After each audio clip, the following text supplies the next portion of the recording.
Bonjour prophète, je viens pour témoigner pour les merveilles que Dieu a encore fait dans ma vie. Le jeudi 19, pendant votre séminaire, j'étais assise à la cour. J'écoutais comment vous étiez en train de prêcher la parole. Et là, la parole m'a touchée.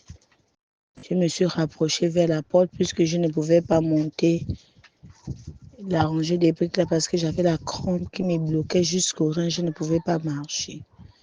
Et à la fin du culte, les femmes de l'accueil service sont venues vers moi. J'ai dit non, je veux croiser le prophète, mais je n'arrive pas à monter là. Elles m'ont aidé. Je suis arrivée vers vous.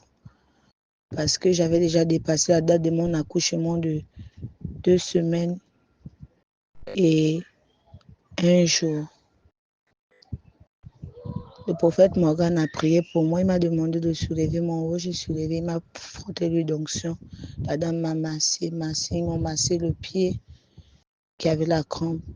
Ce jour-là, j'ai bien dormi. J'ai même eu la force de laver tout mon linge qui était sale.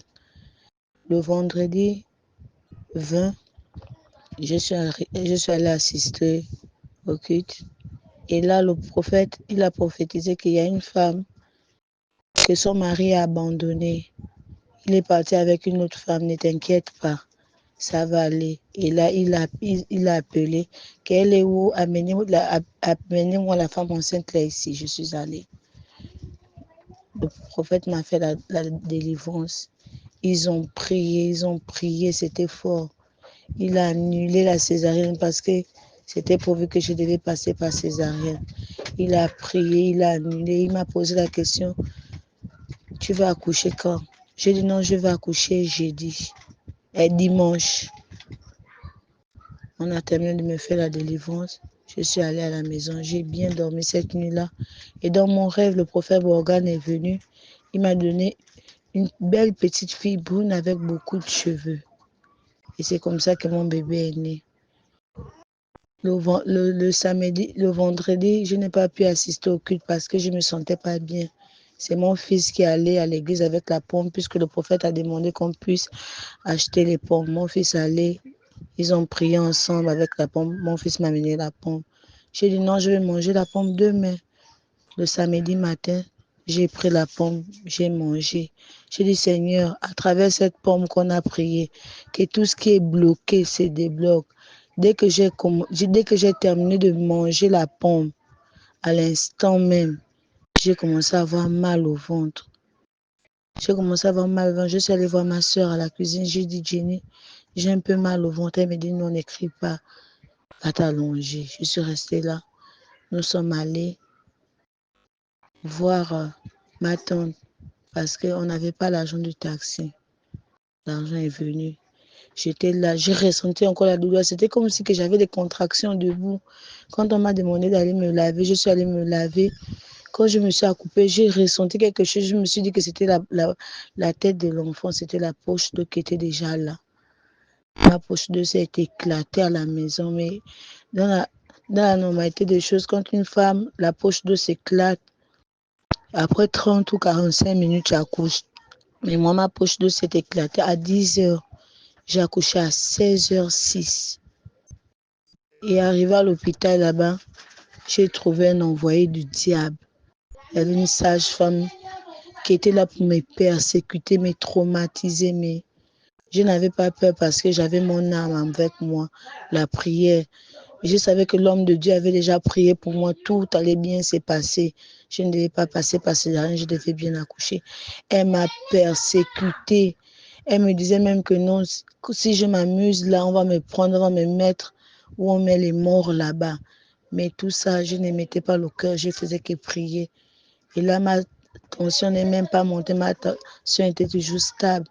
Jusqu'à ce que j'ai accouché, ils sont allés me déclarer moitié morte auprès de mes parents. La tension de ma mère est montée là-bas. Ils ont dit à mes parents que j'étais en réa. J'ai poussé l'enfant pour pousser, mon corps s'est déchiré. Je suis là-bas moitié morte comme un mouton. Il faudrait qu'on me donne les poches de sang en temps. J'étais en bonne santé. Et là, j'étais inquiète. J'ai dit, Seigneur, trouve une solution pour que je puisse sortir de cette salle d'accouchement, pour que mes parents puissent me voir, pour qu'ils ne s'inquiètent plus, pour qu'ils puissent voir que je suis en bonne santé. Et il a dû envoyer une multitude de femmes qui venaient pour accoucher, il y avait problème de lit. On m'a fait sortir de la salle, mes parents m'ont vu. J'ai dit non, j'étais bien. C'est juste parce que je n'avais pas l'argent pour payer les médicaments qu'elles ont mis, elles voulaient qu'on puisse remplacer ça. Et le dimanche, je suis sortie de l'hôpital. Arrivé à la maison, la nuit, là, je n'ai pas bien dormi. Mon ventre s'est enflé, j'avais mal. Et là, je me suis rappelé que depuis samedi que j'ai accouché, je n'ai pas fait les gaz. Jusqu'à mon col est sorti. J'ai appelé ma tante qui dit non, maman Périne, regarde, j'ai quelque chose. Quand elles ont regardé, elles ont vu que c'est mon col. Et là, maman m'a demandé de faire des mouvements pour que ça puisse retourner.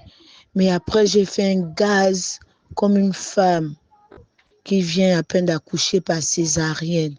Et là, mon ventre a commencé à diminuer jusqu'à ce que mon corps s'est même replacé sans que je ne puisse faire tout ce qu'on m'a demandé de faire, c'est seulement à travers les gars. Toute la journée du lundi, je faisais que des gaz d'une femme qui a accouché par césarienne et tout s'est mis en place. Je suis là.